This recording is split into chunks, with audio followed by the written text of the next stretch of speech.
নমস্কার বন্ধুরা, আমি টুসিস কিচেনে সবাইকে স্বাগত জানিয়ে শুরু করছি আজকের নতুন রেসিপি শুরু করার আগে যারা আমার চ্যানেলে নতুন আছেন তারা অবশ্যই আমার চ্যানেলটিকে সাবস্ক্রাইব করে আমার পাশে থাকবেন।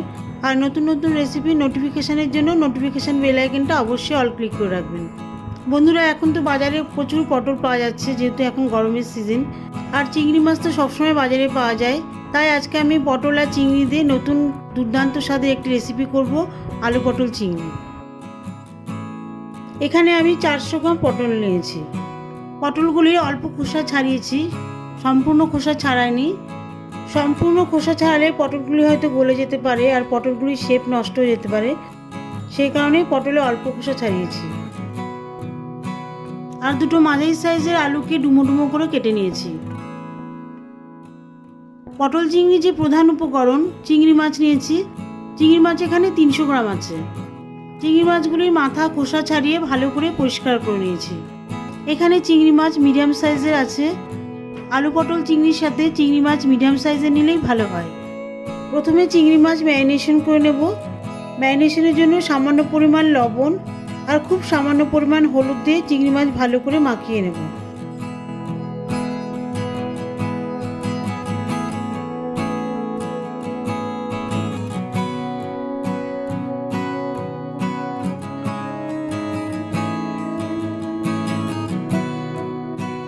এবারে পটলের মধ্যে সামান্য পরিমাণ লবণ আর খুব সামান্য পরিমাণ হলুদ দিয়ে মাখিয়ে নেব।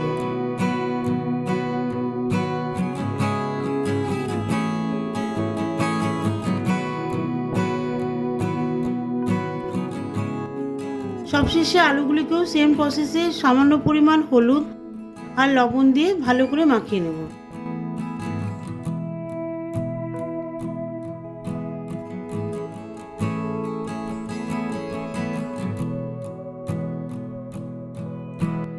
এবারে রান্না করব।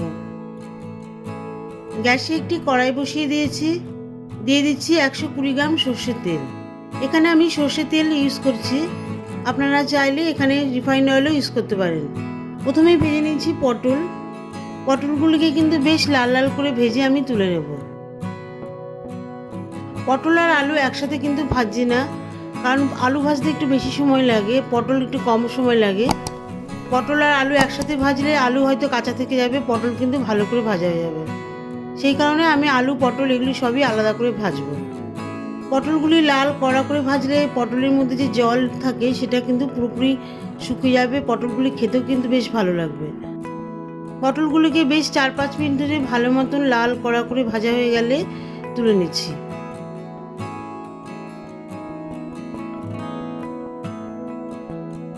এবারে তেলের মধ্যে আলুগুলি ভেজে নেব। আলুগুলোও কিন্তু বেশ লাল কড়া করে ভেজে তারপর তুলে নেব। এতে আলুর ভিতরটা বেশ নরম সফট হবে, আলু খেতেও কিন্তু বেশ ভালো লাগবে।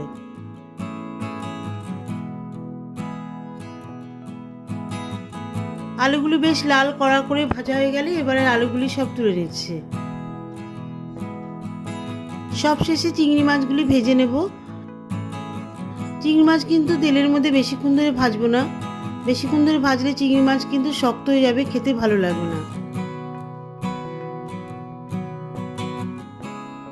প্রায় 2 থেকে 3 মিনিট চিংড়ি মাছগুলি তেলের মধ্যে হালকা ভেজে তুলে নিচ্ছি।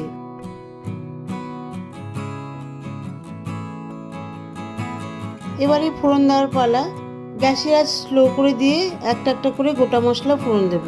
প্রথমে দিয়ে দিচ্ছি 1/2 চা চামচ মতন গোটা জিরে, 4টে ছোট এলাচ, দিয়ে দিচ্ছি একটা বড় এলাচ, সঙ্গে দিয়ে দিচ্ছি 2টো দারচিনি স্টিক, দিয়ে দিচ্ছি একটা শুকনো লঙ্কা, সবশেষে 2টো তেজপাতা দিয়ে দিচ্ছি।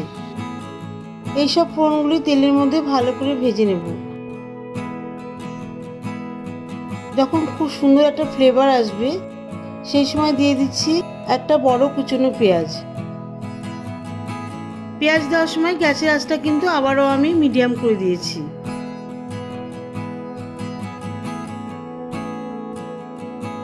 মিডিয়াম আঁচে পেঁয়াজগুলি 3-4 মিনিট ধরে হালকা লাল করে ভেজে দিয়ে দিচ্ছি 1 চা চামচ মতন আদা বাটা, 1/2 চা চামচ মতন রসুন বাটা। রসুন কিন্তু এখানে অপশনাল, রসুনের ফ্লেভার যারা পছন্দ করবেন না তারা দেবেন না। 1 চা চামচ মতন জিরে গুঁড়ো, দিয়ে দিচ্ছি ধনে গুঁড়ো, সঙ্গে দিয়ে দিচ্ছি খুব সামান্য পরিমাণ হলুদ গুঁড়ো, 1 চা চামচ শুকনো লঙ্কার গুঁড়ো, আর দিয়ে দিচ্ছি কাশ্মীরি লঙ্কার গুঁড়ো। সঙ্গে খুব সামান্য পরিমাণ জল দিয়ে দিচ্ছি যাতে মশলাগুলি তেলের মধ্যে পুড়ে না যায়। এই সমস্ত মশলা তেলের মধ্যে ভালো করে কষিয়ে নেব।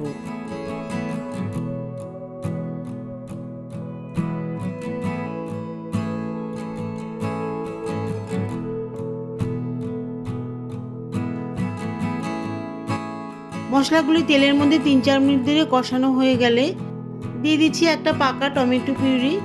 আমি এখানে টমেটো পেস্ট করে দিয়েছি, তবে আপনারা চাইলে এখানে টমেটো কুচিও দিতে পারেন। সঙ্গে টমেটো পিউরির বাটিতে অল্প একটু জল মিশিয়ে দিয়ে দিচ্ছি। টমেটো পিউরি দেওয়ার পরে আবারও 2-3 মিনিট মশলাটা কষিয়ে নেব, যাতে টমেটো পিউরির মধ্যে যে জল থাকে সেটা তেলের মধ্যে শুকিয়ে যায়।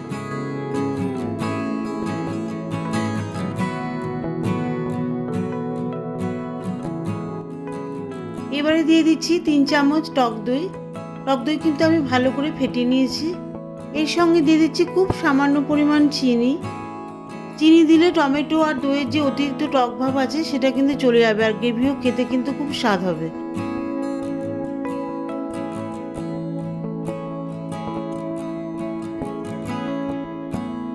দই মশলার মধ্যে ভালো করে মিশিয়ে দিয়ে দিচ্ছি পটল আর আলু একসাথে ভেজে রেখেছিলাম, মশলার মধ্যে দিয়ে দিচ্ছি। পটল আর আলু মশলার মধ্যে কিন্তু ভালো করে 4-5 মিনিট ধরে কষিয়ে নেব।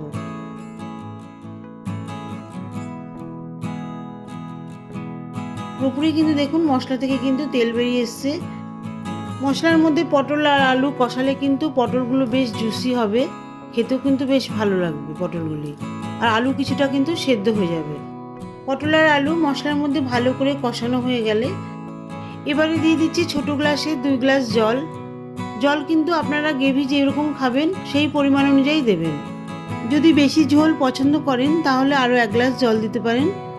এর সঙ্গে দিয়ে দিচ্ছি ভাজা চিংড়ি মাছ, আর দিয়ে দিচ্ছি 4টে হাফ চেরা কাঁচা লঙ্কা, দিয়ে দিচ্ছি হাফ চামচ মতন লবণ।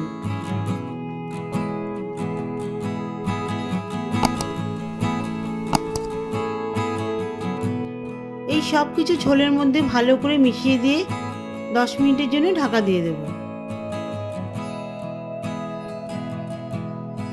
ঢাকনা 10 মিনিট পর তুলে নেওয়ার পরে ঝোল কিন্তু ভালো মতন ফুটে এসেছে, ঘন ঝোল তৈরি হয়েছে কিন্তু। সবশেষে হাফ চা চামচ মতন গরম মশলা আর 1 চামচ ঘি ভালো করে ঝোলের মধ্যে মিশিয়ে দেব। ঘি আর গরম মশলা দেওয়ার সঙ্গে সঙ্গে কিন্তু খুব সুন্দর একটা ফ্লেভার আসছে। এবারে গ্যাস অফ করে দিয়ে 5 মিনিট ঢাকা রেখে তারপর পরিবেশন করব। এবারে একটা বোলে পরিবেশন করছি। এই আলু পটল চিংড়িটার অনুষ্ঠান বাড়ি হোক বা নিজেরা ঘরে তৈরি করে খান, অসাধারণ লাগবে খেতে গরম ভাতের সাথে।